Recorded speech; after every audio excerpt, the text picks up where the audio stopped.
My name's Sylvie Silver. I'm the Director of NAPA, which stands for the National Association for Providers of Activity for Older People. We're a nationwide charity and a registered company, and we specialise in enabling care home staff to support older people to live life the way they choose, in the way they want, with meaning and with purpose.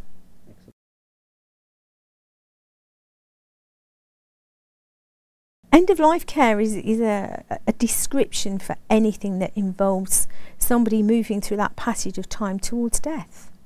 And one of the things with care homes is that by and large people do move into a care home and stay there through to the point of death. So end-of-life care could be defined as anything in a care home. Traditionally it tends to rather more mean when people become very dependent and cared for in bed in the later stages of life.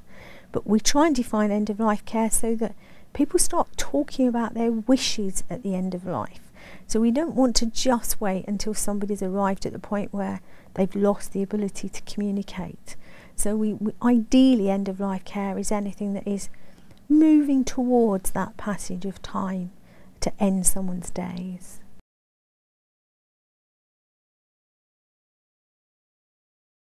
Because it often is at a point where people have failing communication skills, and it's so important to make sure if we're going to treat people with dignity and respect that we make sure the end of life is the way they would want it to be.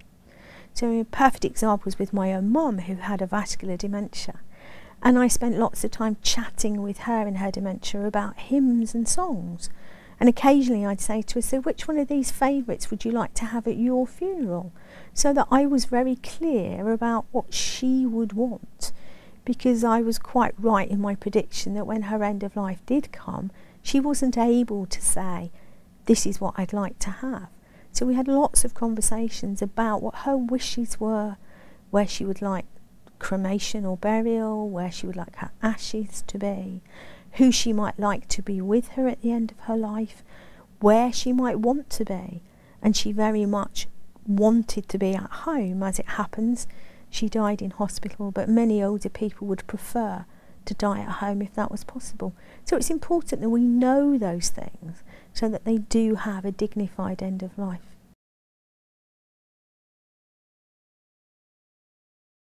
By communicating end of life, we need to be talking and chatting with people. If someone moves into a care environment when they're not able to communicate their wishes readily, we need to gather information from other sources.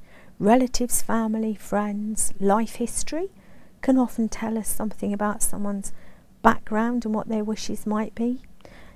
Listening to people, I learnt something by a chap who appeared to have no family connections. He was living with dementia, but a long-standing, lifelong friend turned up one day who'd been writing to him and knew exactly what that person's wishes were at the end of his days and knew which woodland that he wanted his ashes scattered in.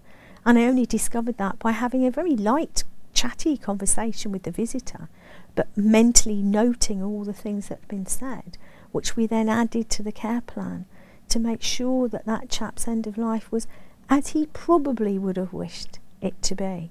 So it's really important that we use as many sources of information as possible, including someone's faith background. If we do know someone's had a particular faith or they've come from a Jewish culture, we can second guess how they may wish their end of life to be dealt with.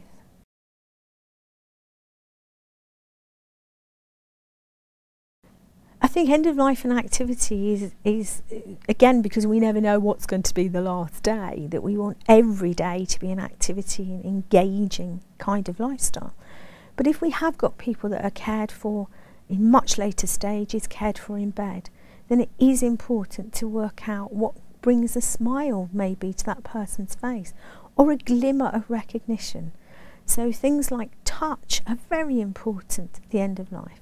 So a gentle hand massage might make somebody feel much better than they did before. Gentle background music or bird song. There's lots of CDs available now of sounds that might stimulate someone's interest.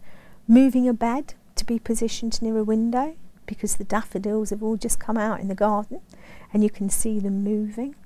Mobiles hung over a bed that people can see photographs and pictures. They need to be up close in later life. You know, if everything's failing, your eyesight's failing too. So things need to be 10, 12, 15 inches away from someone's eyes to see them. Things to smell, nice smells. Bread making, we've got one care home I know that routinely puts a bread maker into a bedroom of someone at the end of life, because the smell of bread baking is really, really stimulating, and some people enjoy those smells. So there are lots of things we can do around sensory stimulation to ensure that there is still an engagement and someone isn't just lying stock still for 24 hours a day, because we really do want to try and find that connection that just adds to that quality of life for that person.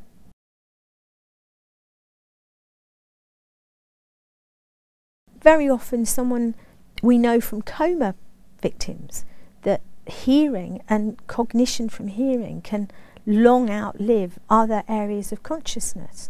So just chatting to someone by sitting next to them about past issues or talking your way through a family photograph album may bring somebody comfort at those very, very last stages. Knowing someone's history again, I helped to care for a lady, and her dying wish as she lay curled across her bed was to have a glass of sherry. So we fetched the sherry in a straw, and she had 1 or 2 mouthfuls and passed away very peacefully an hour later. But we knew what kind of sherry we liked, we knew it was important to her, and when she said sherry, we found it, we got it out, and we met that need. So it's about knowing the person really well to make sure that those last few days or hours are really ones spent as that person would want.